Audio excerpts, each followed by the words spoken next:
poor girl asks a millionaire crying in the street, "Can I give you a hug?" He was a well-known millionaire, but no one expected to find him crying alone on a park bench. That's when a poor, dirty and frail little girl approached and asked an unexpected question, "Can I give you a hug?" From that gesture, his life became a battlefield between love, distrust and accusations that nearly destroyed everything.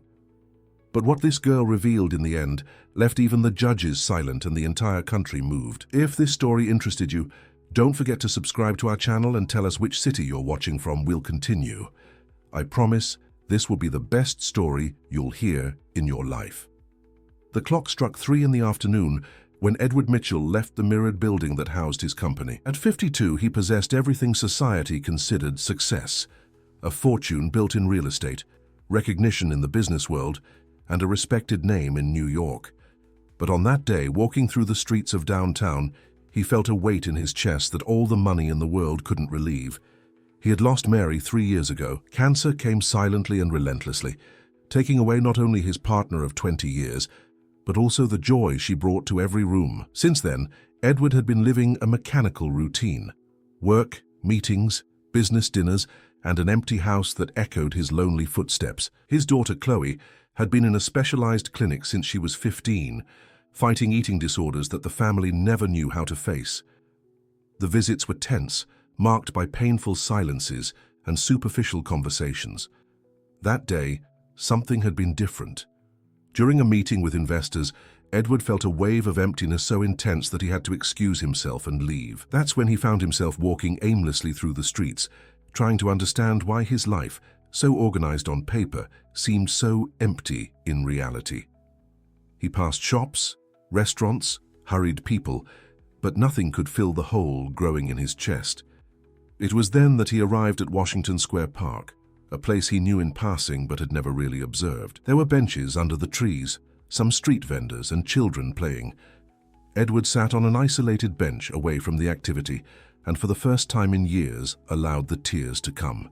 He cried for the wife who was gone, for the daughter he couldn't reach, for the life he had built but no longer knew how to live. The tears were flowing freely when a soft little voice surprised him. "Are you sad, sir?" Edward raised his eyes and saw a girl of approximately 8 years standing in front of him. She was small for her age, with worn but clean clothes, brown hair tied in 2 uneven braids.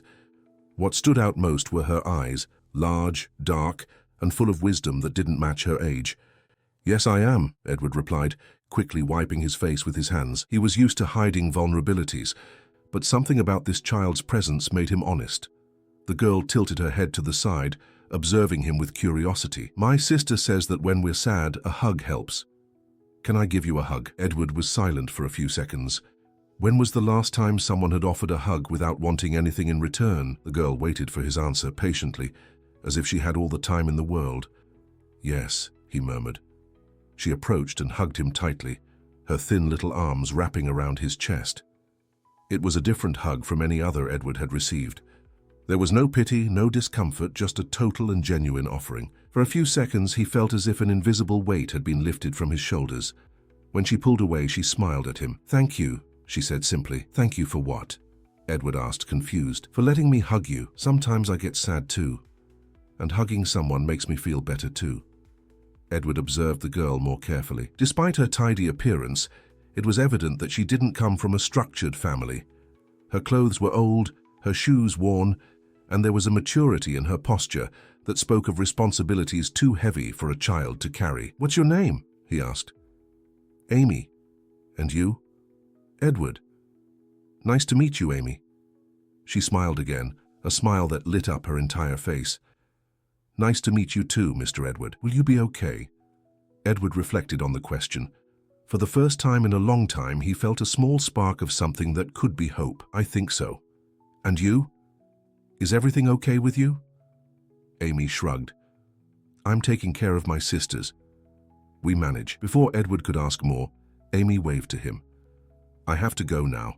They're waiting for me." She started to walk away, but turned back one last time.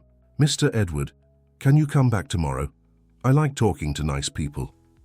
Edward nodded. "Yes, I can, Amy. See you tomorrow."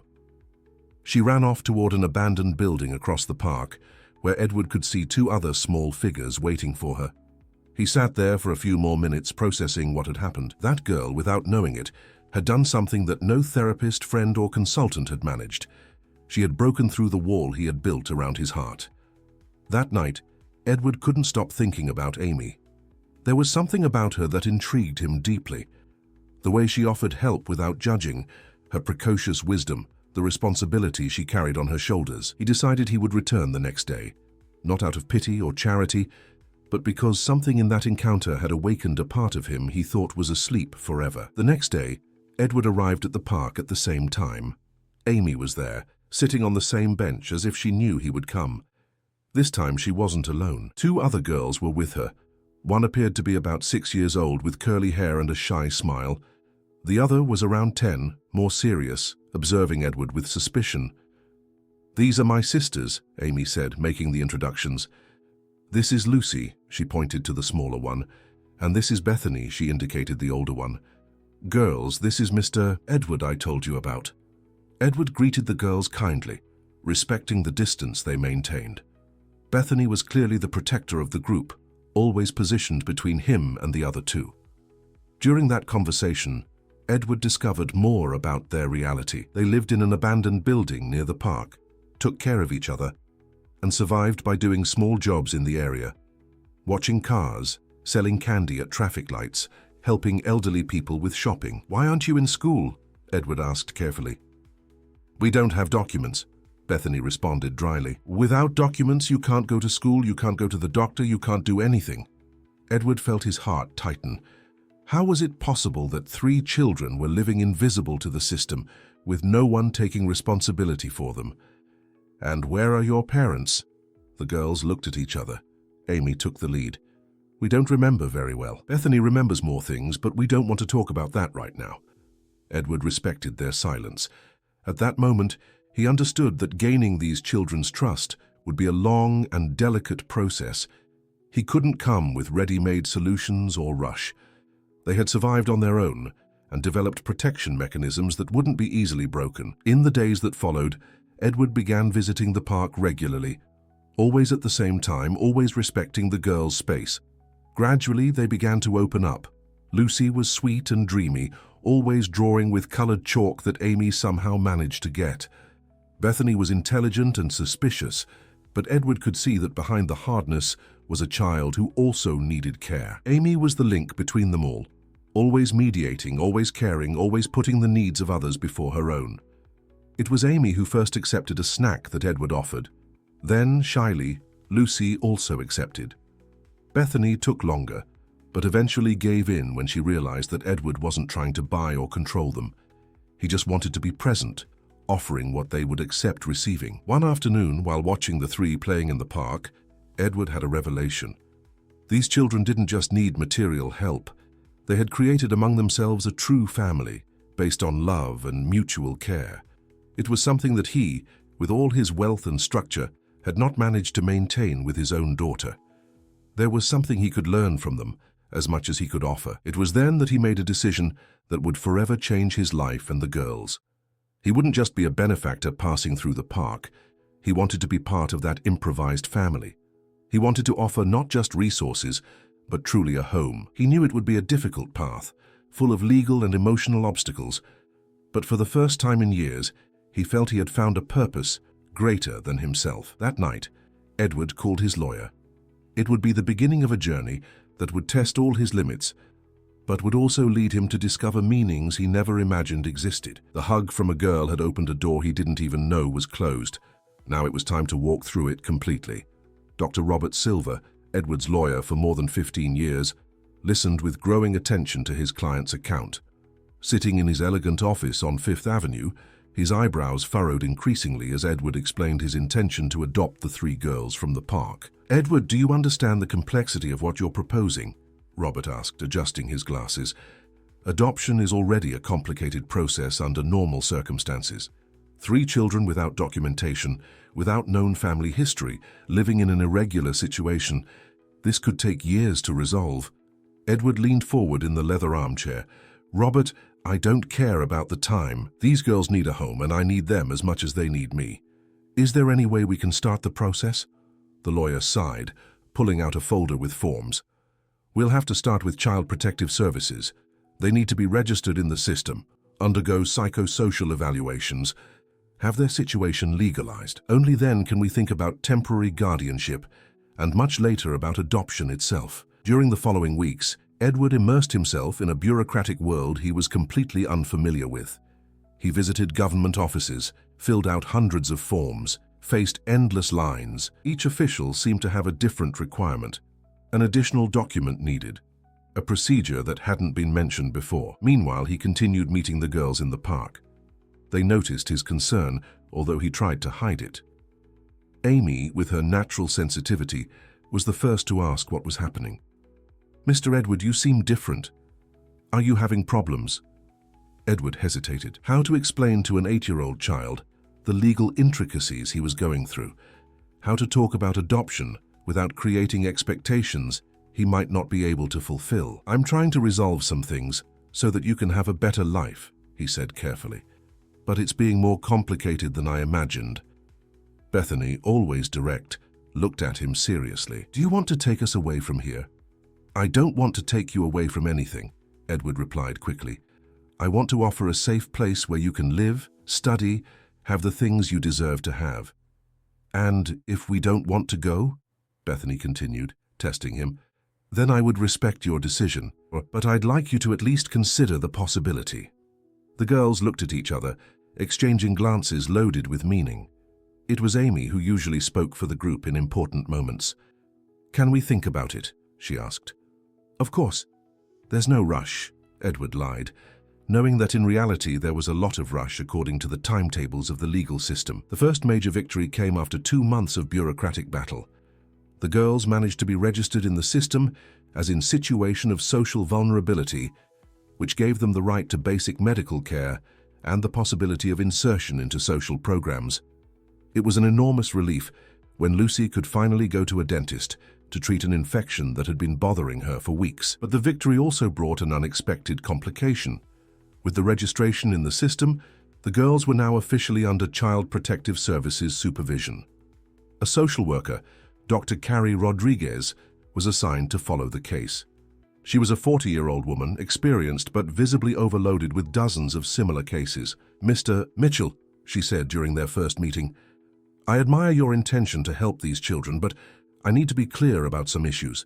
First, they cannot continue living in those conditions while the process is ongoing.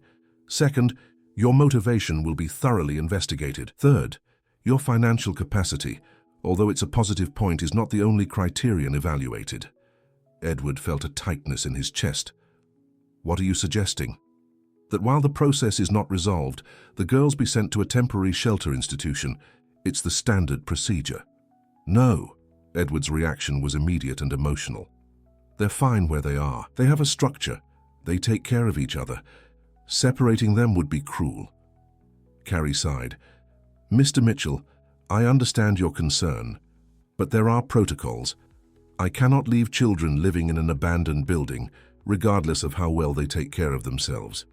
It was Amy who resolved the impasse. When she learned of the possibility of being separated and sent to different shelters, she marched to the Child Protective Services office and asked to speak with the lady who decides things. Carrie was surprised to see an 8-year-old child arguing with the logic of an adult. "You don't understand," Amy said, sitting on the edge of the chair in Carrie's office. "We're not 3 separate girls, we're a family. If you separate us, you'll break our family. And breaking a family is wrong, isn't it?" Carrie was touched by the girl's maturity, but maintained her professional position. "Amy, I understand that you love each other very much, but there are appropriate places where you can be safe while we resolve your situation. We're already safe. And Mr. Edward isn't dangerous, he just wants to take care of us." Edward, who had accompanied Amy there, observed the conversation in silence, impressed with the girl's determination. She continued, "If you want, you can come visit where we live. We clean everything properly, we have warm blankets that Mr. Edward brought, and we have food every day. We are not suffering." Carrie looked at Edward, then at Amy, visibly divided between protocol and common sense. Finally, she sighed. "All right, I'll do an inspection of the place where you're living.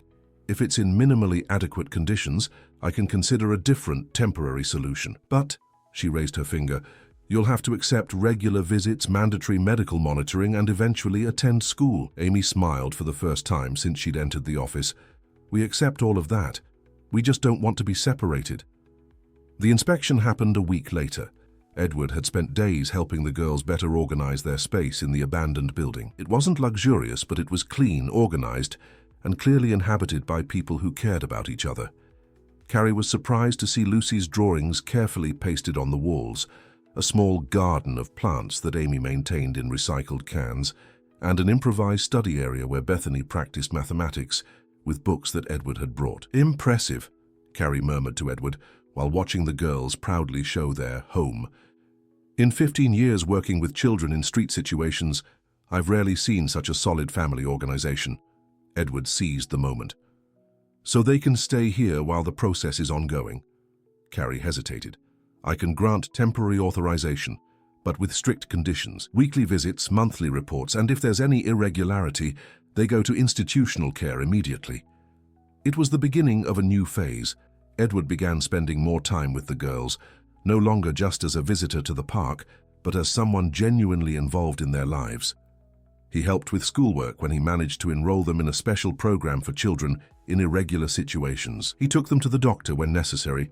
He participated in the social workers' visits, always anxious for the reports that determined if they could continue together.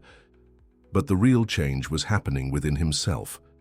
For the first time in years, Edward had a reason to wake up every day that went beyond work. He felt needed, not for what he possessed, but for what he could offer of himself. The girls were teaching him about a form of love that he had forgotten existed. Unconditional, present, real. Lucy began calling him Uncle Edward, a title that moved him more than any professional recognition he had ever received. Bethany slowly lowered her guard, allowing him to help her with mathematics, a subject in which she had difficulties, and Amy, his little savior, continued to be the heart of the group, caring for everyone with a wisdom that defied her age. But Edward knew he was just at the beginning of a long and uncertain journey. The legal obstacles were only part of the challenges he would face. Something more complex was developing. He was falling in love with the idea of being these children's father, but he didn't know if he was emotionally prepared for all that would mean. And more importantly, he didn't know if he would be able to overcome his own family traumas to become the man they deserved to have in their lives. 6 months after the first meeting in the park, the routine had established itself in an almost natural way. Edward spent every afternoon with the girls, helping with homework from the special school they attended 3 times a week, taking them on outings on weekends and ensuring they had everything they needed. His company continued to function perfectly, but now he delegated more responsibilities, prioritizing time with his new family. It was during one of these seemingly normal afternoons that everything began to fall apart. Edward was helping Lucy with a drawing when his cell phone rang. It was Robert, his lawyer, with news that froze his blood. "Edward, I need to see you urgently. A serious complication has come up in the adoption process." "What kind of complication?" "I can't talk over the phone. Come to my office now." Edward looked at the girls playing peacefully and felt his stomach turn. He made up an excuse about an important meeting and promised to return the next day, as he always did. In Robert's office, the news was devastating. An anonymous complaint had been made to the district attorney's office, questioning Edward's true intentions. The complaint suggested that he was using the girls to improve his public image, with possible economic interests behind the adoption. "That's absurd," Edward exploded. "What economic interests? I'm spending my own money to take care of them." "I know, Edward, but the complaint mentions that you're documenting the entire process, possibly to write a book or make a movie about your experience. It also suggests that you might be trying to use the story for advertising campaigns for your company." Edward was silent, processing the accusation. It was true that he had taken some photos of the girls during outings, as any father would do. It was also true that some clients had commented positively on his social work, which indirectly benefited his business. "Robert, you've known me for 15 years. Do you really believe I would do this?" "Of course not. But what I believe doesn't matter. What matters is that now there's an official investigation. You'll be subjected to a new psychosocial evaluation. Your finances will be audited, and the girls will go through interviews to verify if there's any type of coercion or manipulation." Edward felt as if the ground had disappeared beneath his feet. And during this investigation, the girls will probably be transferred to a temporary shelter. It's standard procedure when there are suspicions about the provisional guardian. No, Robert, I can't let this happen. They won't understand. They'll think I abandoned them.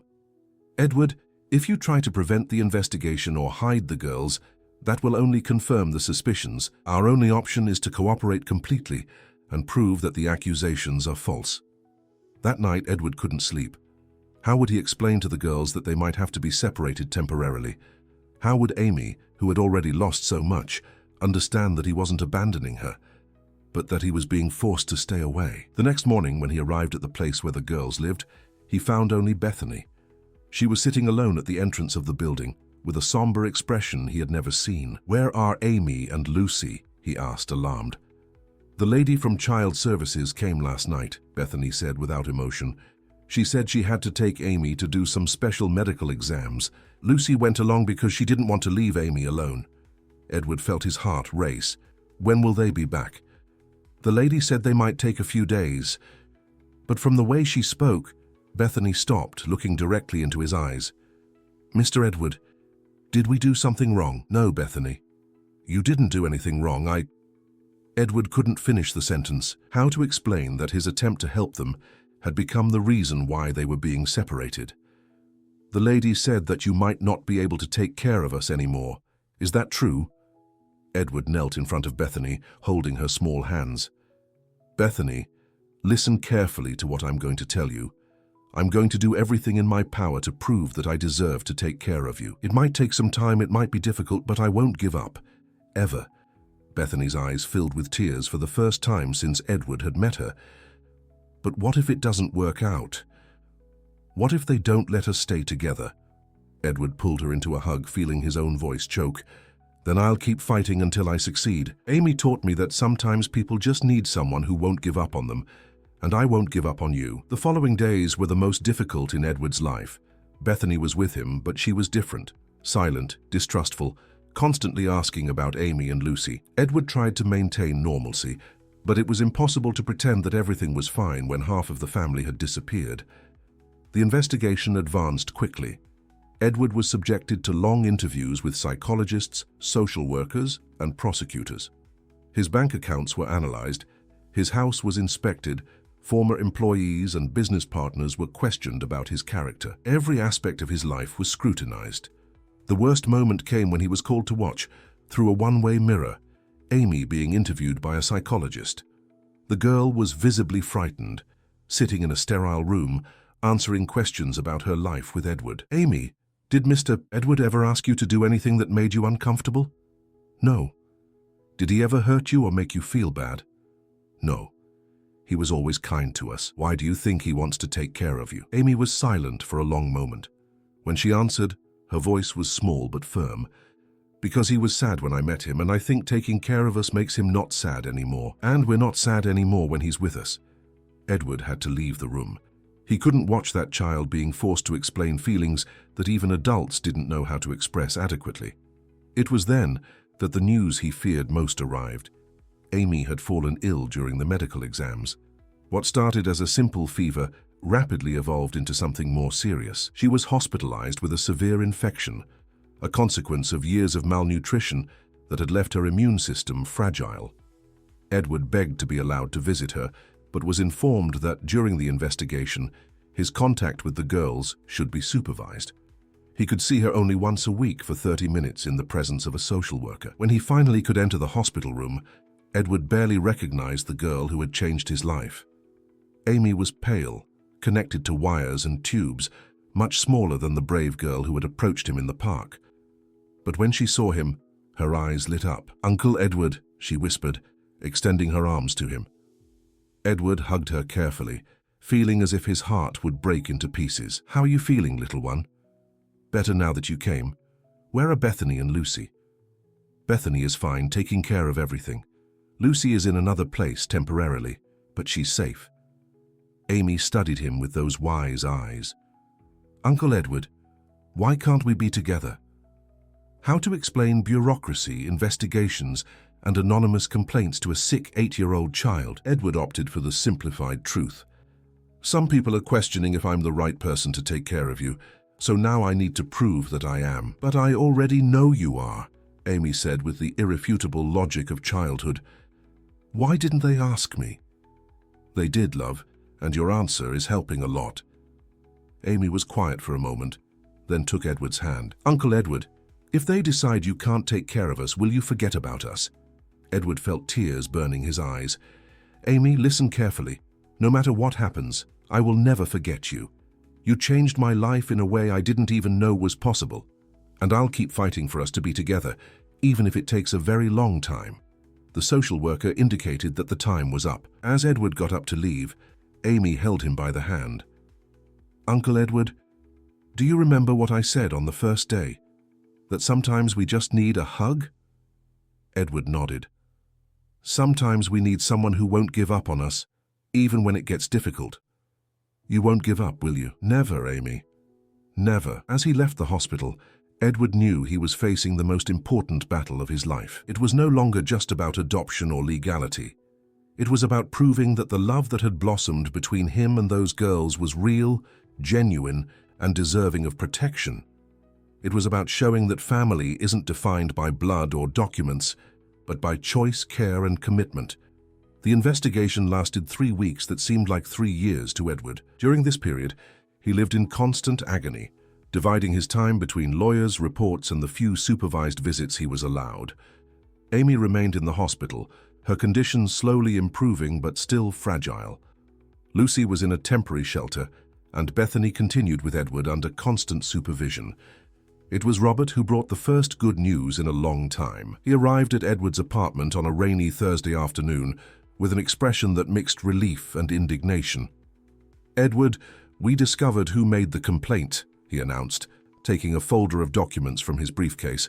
And you won't believe it. Edward stopped pacing around the room, where he had spent hours walking back and forth. Who was it? Marcus Vance, your former partner at Mitchell Construction. Edward was silent for a moment, processing the information. Marcus had been his business partner 5 years ago, until Edward discovered he was embezzling money from the company. Edward had reported him, which resulted in his arrest and the end of his career in the real estate sector. But Marcus is in prison. He got out 2 months ago and apparently decided to get revenge. The complaint came from him, but he used distorted information that he obtained through third parties.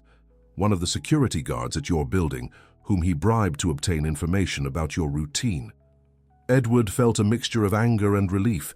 Anger at Marcus's gratuitous malice, relief at finally having an explanation for the nightmare he was living. Robert, does this change anything in the process? It changes everything.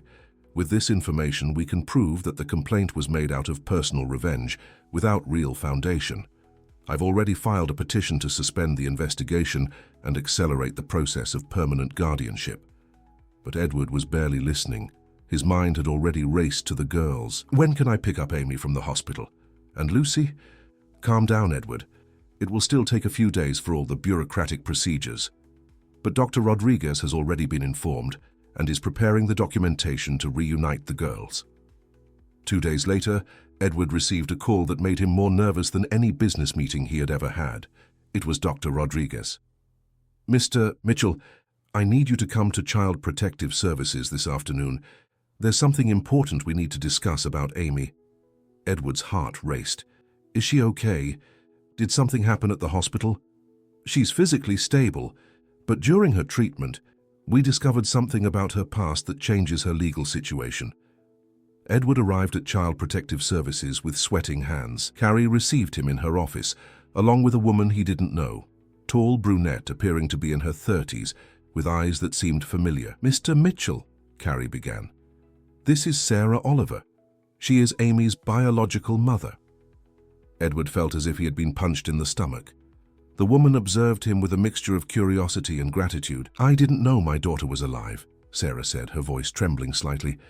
When I found out through the hospitals that a girl with the real name of Amy Beatrice had been admitted, I couldn't believe it. Carrie explained the situation. Sarah had lost Amy when she was 4 years old. She was going through a very difficult period in her life, struggling with addictions, unable to care for her daughter. Amy had disappeared from a temporary shelter, and Sarah had spent years looking for her while rebuilding her life. "I rehabilitated myself," Sarah continued. "I have a job, a small but decent home.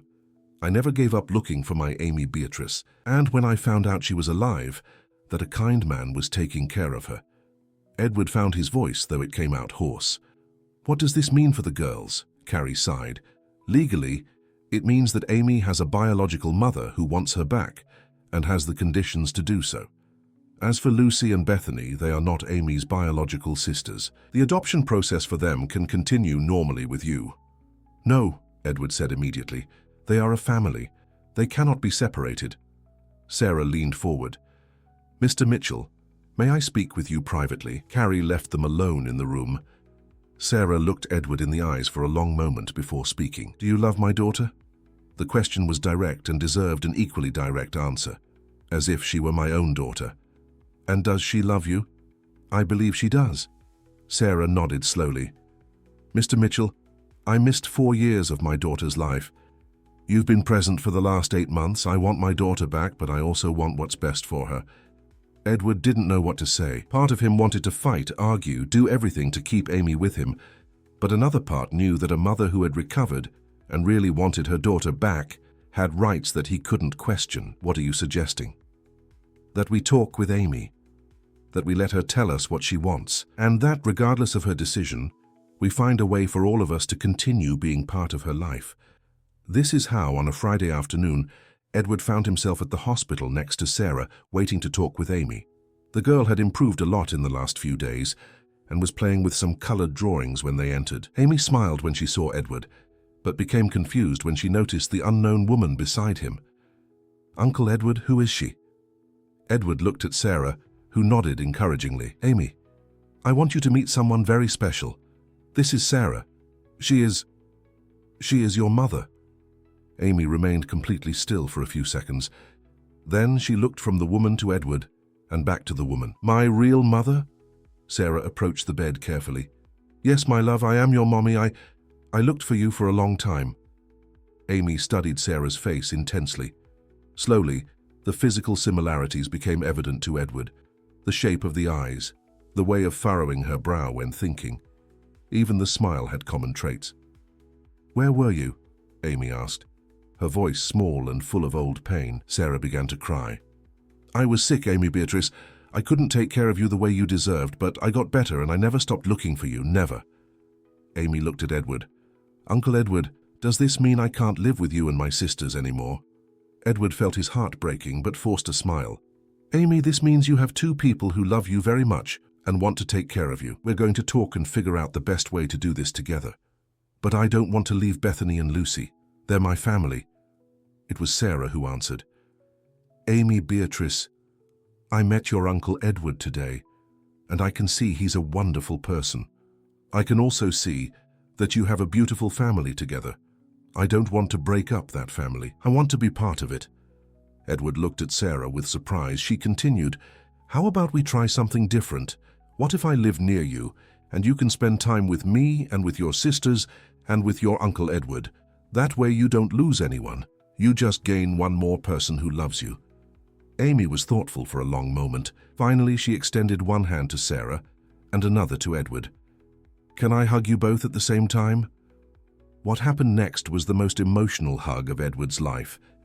There, in the hospital room, he understood that family wasn't about possession or exclusivity.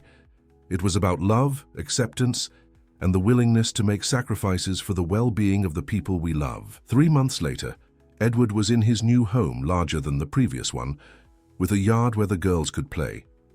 Amy divided her time between him and Sarah, who had moved to an apartment 2 blocks away.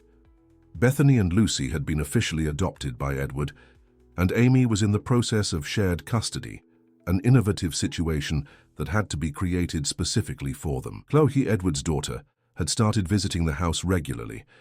Initially suspicious of the new family dynamic, she gradually became enchanted with the girls and rediscovered a paternal side of her father that she had forgotten existed. Her own recovery seemed to accelerate as she felt useful helping to care for her adoptive sisters. One afternoon, while watching Amy teaching Lucy to draw in the yard, With Bethany reading a book under the tree and Chloe helping Sarah prepare a snack, Edward was surprised by a question from Amy. "Uncle Edward, do you remember what I told you on the first day?" Edward smiled. "That sometimes people just need a hug?" "Yes, but now I know one more thing." "What do you know?" Amy stopped drawing and looked at him with those wise eyes that had captivated him since their first encounter. "Sometimes people need someone who won't give up on them, even when everything seems impossible. And sometimes when you don't give up on someone, you discover that you've gained an entire family." Edward pulled Amy into a hug, feeling his eyes fill with tears of gratitude. There, surrounded by the voices of the people he loved, he finally understood what true wealth was. The end of the story of the... Dear listeners, we hope that the story of Edward, Amy, Bethany, Lucy, and Sarah has deeply touched your hearts. This is a narrative about how true love can transform lives and create bonds that go beyond blood. To continue experiencing emotions like this, we've prepared a special playlist with equally moving stories. You can find it right here by clicking to the left of your screens. If this story moved you as much as we hoped it would, don't forget to subscribe to our channel and leave your like on the video. Every day we bring you unique narratives that explore the complexity of human relationships and the transformative power of unconditional love. Don't miss our upcoming content and tell us in the comments, have you ever experienced an encounter that completely changed your life? We're waiting for you down below, sharing your own stories of love and hope.